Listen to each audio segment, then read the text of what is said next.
Ja, men det er jo rigtigt. Det er jo noget, vi taler meget om, og jeg tror, vi alle sammen bruger jo øh, chatbots og gør os nogle erfaringer på mange plan. Man kan sige, at vi har øvet os i længe at automatisere og bruge værktøjer på alle mulige måder. Og nogle af de her sprogmodeller, som udvikler sig rasende hurtigt, ser vi selvfølgelig også en stor gevinst i at prøve at udnytte. Det speeder ting op i hvert fald på mange plan. Og det synes vi selvfølgelig også, man skal udnytte det, man kan. Vi kan snakke om en hel masse ting, man også skal passe på og sådan noget, men jeg tror, tanken med i dag var egentlig at prøve at inspirere nogen til at sige, jamen, hvordan kan man egentlig udnytte det i et eller andet, i en forretningsmæssig sammenhæng. Så det, jeg prøver at stille skarpt på nu, det er ligesom det, vi kalder document extraction, egentlig et, hvad kan man sige, et samspil imellem noget AI eller en sprogmodel og noget automatisering, som vi typisk arbejder med. For man kan sige, det vi mener, der er vigtigt, når man arbejder i virksomheder, det er selvfølgelig, at man kan få det inkorporeret, så det bliver en aktiv del. En ting, det er, at vi på det personlige plan kan sidde og arbejde med AI, eller måske bygge nogle små automatiseringer, men vi tænker jo også mere sådan på løsninger på tværs af virksomhederne, eller processer, som kan blive understøttet godt, og man kan få frigivet noget tid måske, eller få højnet kvaliteten, eller givet noget bedre kundeservice ved at bringe de her teknologier i spil. Det vil jeg prøve at give et eksempel på nu. Hvis vi sådan lige prøver at kigge på, hvad dokumenttyper kunne være. Det I kommer til at se nu i det her, den her demo, jeg kommer til at lave, jamen, jeg tror, vi alle sammen møder jo et hav af forskellige dokumenttyper i vores arbejde. Det kan være alt fra prislister, håndbøger, tilbud, kvitteringer, fakturer osv. Nogle af alle de ting, der står her, der er jo selvfølgelig et hav af andre. Og der er egentlig ikke, i det her eksempel, som I kommer til at se, der har vi selvfølgelig lige prøvet at tage nogle simple ting ud, men der er egentlig ikke nogen begrænsning for, hvilke type af dokumenter vi kan håndtere nu. Og det synes vi egentlig er noget af det, der gør det rigtig robust. Det man kan sige, det er, at vi ligesom også blevet lidt mere uafhængige af, hvad er det for et format. Nu viser jeg lige 3 forskellige typer her, men der er egentlig ikke sådan rigtig nogen begrænsning. Noget af det, som vi synes, der er meget stærkt i det her, det er egentlig, at tidligere, der skulle man ligesom træne, hvis man skulle hente informationer ud af PDF'er for eksempel, eller andet, jamen så var man lidt afhængig af, at det så ens ud, layoutet var ens. Man var måske også lidt mere låst på, hvad for et format, som de her systemer, man måske havde og skulle bruge til det her, hvad det var for formater, det var i stand til at håndtere. Og noget af det, vi synes, der er rigtig stærkt ved nogle af de her sprogmodeller, det er egentlig, at nu kan man faktisk uden træning, kan man få en rigtig høj genkendelsesgrad.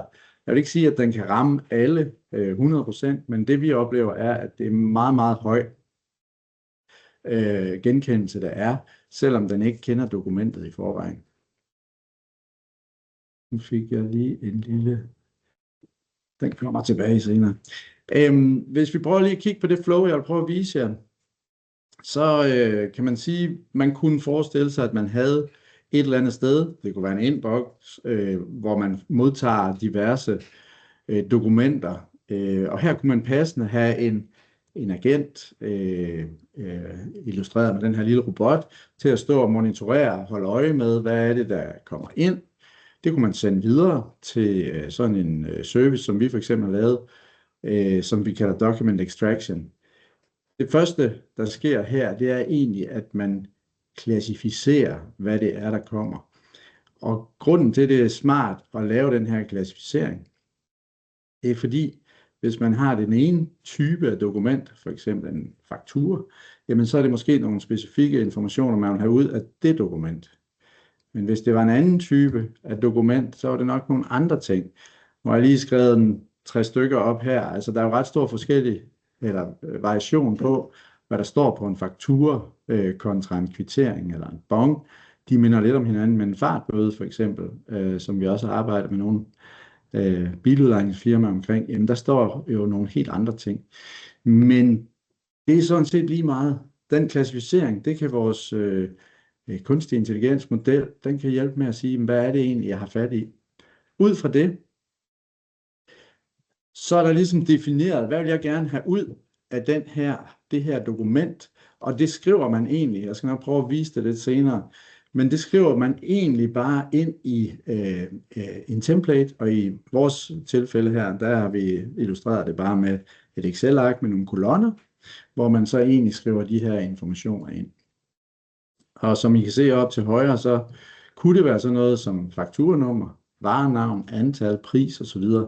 Den information vil jeg gerne have ud, fordi det er ikke tilgængeligt i det PDF-dokument, som jeg har fået fra min leverandør, men jeg har brug for det i en anden sammenhæng. Når jeg så trækker de her informationer ud, så kan det jo være, som jeg sagde, det kan være forskelligt, alt efter hvilken kvalificering, der er lavet, og hvad jeg ønsker at få ud af de her dokumenter. Det der så kan, som vi jo typisk gør, når vi arbejder med vores kunder, det er selvfølgelig, at vi laver processen videre på bagsiden af det her. En ting er, at man tager informationerne ud, men man kunne sagtens forestille sig, at man havde noget automatisering, der så registrerede det et eller andet sted, hvor man havde brug for det. Det kunne være, at man skulle registrere sin faktura for at få den betalt. Det kunne også være, at man skulle registrere den for at lave en varemodtagelse, hvis man gør det på baggrund af fakturen. Men mange muligheder for egentlig at sætte det i spil efterfølgende. Nu vil jeg våge det ene øje og prøve at kaste mig ud i en rigtig demo af det her. Og så håber jeg selvfølgelig, at I kan følge tankegangen. Og Tim han har jo lagt op til, at I kan stille nogle spørgsmål. Så hvis vi nu skal jeg lige tænke mig om her. Hvis vi nu lige kigger på, at vi har lavet den her service forholdsvis simpel, og på den måde, at man egentlig bare tager en fil, og den kunne se sådan her ud. Den har nogle linjer, og som I kan se, så står der for eksempel varenummeret her, og der er en masse tekst, det er fordelt på 2 linjer, der er en pris, og der står euro foran, og så videre. Hvis vi lige kigger på, hvad jeg har bedt om at få ud, så kan jeg lige vise jer det her. Så har vi sådan en lille template her, hvor man kan sige, jamen jeg har egentlig bedt om, at jeg vil have et varenummer. Det er bare skrevet på den her måde, og det er jo her, hvor vi bevæger os ind i sådan noget almindelig tekst, så man kan sammenligne det egentlig med, at man laver en prompt ned mod en sprogmodel, hvor man giver noget information med. Og det er egentlig her, hvor fleksibiliteten bliver høj, fordi jo bedre man er til ligesom at sende den her form for information med, jo bedre resultat får man. Så kan man sige, det her er jo en simpel model, hvor jeg har sat nogle krydser hernede for neden, og sige, jamen det er de her informationer, jeg gerne vil have med ud. Men det er egentlig ligesom det, der er styrende for, når jeg sender den her afsted. Så det eneste, jeg gør, det er egentlig, at jeg tager det her dokument, som I kan se herfra, og så opretter jeg en mail, og så siger jeg, hvis jeg kan finde ud af lige at hive den ind, hiver jeg bare ind, fordi det svarer jo til, at jeg havde min mailbox, som jeg egentlig sender videre fra, og den sender jeg bare til den her service, som så hedder Document Extraction @vitrix.dk. Og nu går processen ligesom i gang. Så nu kører der både den her automatik, og så bruger vi en sprogmodel. Og den måde, som vi har lavet det på, er egentlig uafhængig af, hvad det er for en sprogmodel. Det er klart, de er jo ikke alle sammen lige gode. Men der kan jo være masser af krav til, hvad må man bruge nogle af dem, der er offentligt tilgængeligt, eller må man kun bruge dem, som man måske selv har implementeret inden for sit eget netværk. Så der kan være en masse sikkerhedsmæssige overvejelser, man skal gøre for at bruge de her sprogmodeller.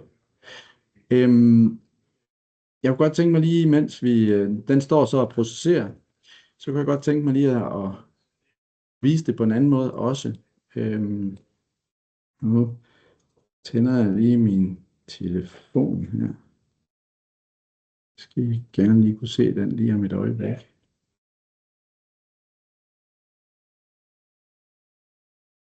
Og jeg håber, at I sådan er med på, at det sådan er, det er jo eksempler, men absolut relevante eksempler i mange sammenhænge. Nu kan I se min telefon herovre til venstre, forhåbentlig. Og nu åbner jeg mit kamera, og så kan I kan se mig, hvis jeg gør sådan der. Men nu tager jeg et billede af en bong, i stedet for en kvittering. Og så var min tanke her, at nu skulle I prøve at se, hvad der egentlig sker på min telefon. For det eneste, jeg gør, det er egentlig, at jeg vælger det billede, jeg lige har taget. Og så gør jeg det samme.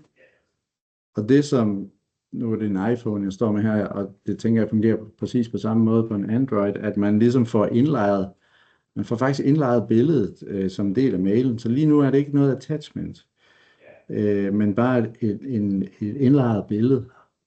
Så sender jeg det afsted til den samme mailadresse, som I så før. Og så venter vi egentlig bare på, at den bliver processeret, og så håber vi, at den kommer tilbage. Det tager selvfølgelig lidt tid, fordi man kan sige, at vi har lavet det på en måde, hvor den er ligeglad med egentlig størrelsen af filen. Hvis sprogmodellen er i stand til at håndtere filstørrelsen, jamen så vil den blive processeret. Så det er ikke noget med, at den tager kun side 1, eller den kan kun tage en bestemt størrelse. Den tager altså alle siderne, som der måtte være, og så processerer den dem. Nu kan vi lige vente på, at den der forhåbentlig lige er ved at være færdig, så vi kan se på, hvad det er for et resultat, vi får tilbage. Det vi kommer til at vise jer lige lidt senere, det er, at I får mulighed for at prøve det her af gratis. Men det skal jeg nok lige vende tilbage til. Men vi har lavet det sådan, at det er på det her med fakturer og kvitteringer, som I kan prøve det af. Men har I lyst til at prøve det af på nogle andre dokumenttyper, noget helt andet information, så prøv at tage fat i os. Men det skal jeg nok lige vende tilbage til. Nå, nu fik jeg den her mail tilbage på det første dokument, jeg havde sendt, hvor den lige kvitterer for, at det var pænt af dig, at du sendte et dokument til mig. Og så er den egentlig lavet sådan, at man får 2 områder tilbage. Og det var fordi, sådan har jeg defineret det. Jeg vil gerne vide fra det, man kalder hovedet på den her faktura. Jeg vil gerne vide de her specifikke ting. Og nu kan jeg jo lige prøve at se, om jeg kan holde den op herovre til højre, så I kan se, at det var Meaningful Craft, og det har den fundet ud af dokumentet, hvor det var fra. Den fandt det her invoice-nummer, som jo ikke hedder invoice, men fakturenummer, og det er den faktisk i stand til at finde ud af, upåagtet af, hvad der står. Så jeg har bare fortalt den, jeg vil gerne have fakturanummeret med ud. Så har den hentet beløbet, og det kan vi jo lige se, om det så stemmer. 659,93. Så det var helt nede på side 3. Den har været nede og hentet den information. Og så er der fakturadatoen, som I kan se heroppe, som faktisk står til 10. marts. Det laver den så om til et datoformat her. Så kan vi lige tage et kig på de linjer, som den har hentet. Og som I kan se, så har den faktisk været i stand til at håndtere de her 2-linjers fakturer og sagt, jamen jeg skulle have varenummeret, jeg skulle have en beskrivelse, jeg skulle have en mængde og en pris og en total. Og det er ligesom det, den er i stand til at hive ud her, helt uden at jeg har ikke trænet den til det. Jeg har egentlig ikke gjort noget andet, end jeg har promptet den, og så har jeg selvfølgelig sagt, hvad det var for nogle informationer, jeg gerne vil have med ud. Så som sagt, det er sådan et godt eksempel på noget, som er ret slagkraftigt, uden at man skal træne. modellerne. Nu prøver jeg lige at lukke noget af det her ud. Så kan vi lige hoppe tilbage her til præsentationen. Jeg vil godt lige hoppe tilbage til den her. Og som I kan se, så har vi har så defineret den her klassificering, og jeg viste jer også før, hvad for nogle typer informationer vi havde brug for, der skulle trækkes ud. Så som sagt, vi bruger både noget automatisering, altså selve robotten, vi bruger noget AI til at klassificere, vi bruger noget AI til at trække data ud. Og så blev det lige afleveret i et Excel-ark i det her tilfælde, men som sagt, der er jo ikke nogen begrænsninger på, hvad det egentlig skulle være. Nu håber jeg selvfølgelig lige, at vi får det andet dokument tilbage her lige om et øjeblik på min fine bong. Men vi kan jo i hvert fald, så lang tid vi venter lige på det, så kan jeg jo lige prøve at folde det her ud med, at vi vil gerne give jer mulighed for at prøve det her af. Nu er det jo en lille service, vi har lavet, som gør det her muligt. Men I har muligheden for at prøve op til 100 dokumenter, eller frem til udgangen af april, så kan I prøve at skyde noget afsted, og se om I kan få det til at komme tilbage til jer. Og som sagt, det setup er forberedt til fakturer og kvitteringer. Men hvis I har et andet ønske, så tag fat i os. Vi sender jer, det er ret simpelt, vi sender jer de her par skabeloner, og så kan I lige få en lille vejledning med, hvordan I kan modificere dem, hvis I har lyst til at få nogle andre informationer ud, og nogle helt andre dokumenter. Og så kan vi helt sikkert prøve at hjælpe jer med det.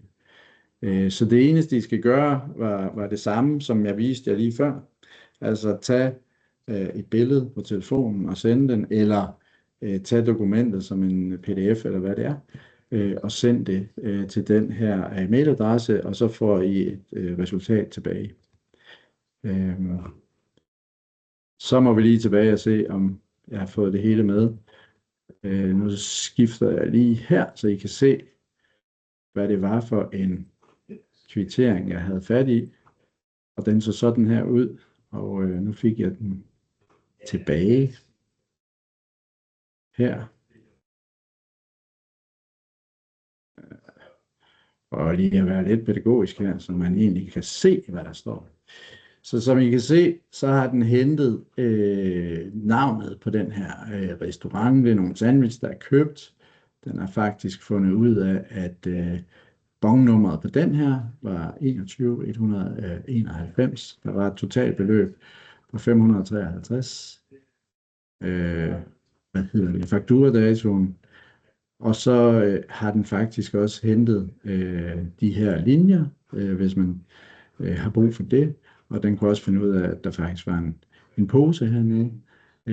Så alt i alt, også det her med, at den faktisk fandt ud af, at der var et varenummer i virkeligheden, eller det har den i hvert fald læst det som, på de forskellige linjer, trukket det ud og givet det er mit bedste bud på, hvad det er.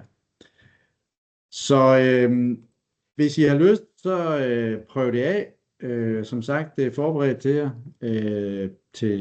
til de der 2 typer. Alle jer, der deltager i dag, I har gratis adgang til at prøve det af. Og som sagt, hvis I har brug for nogle andre typer af dokumenter, så tag fat i os. Jeg tror, det var sådan mit lille indspil til en praktisk anvendelse af automatisering og AI.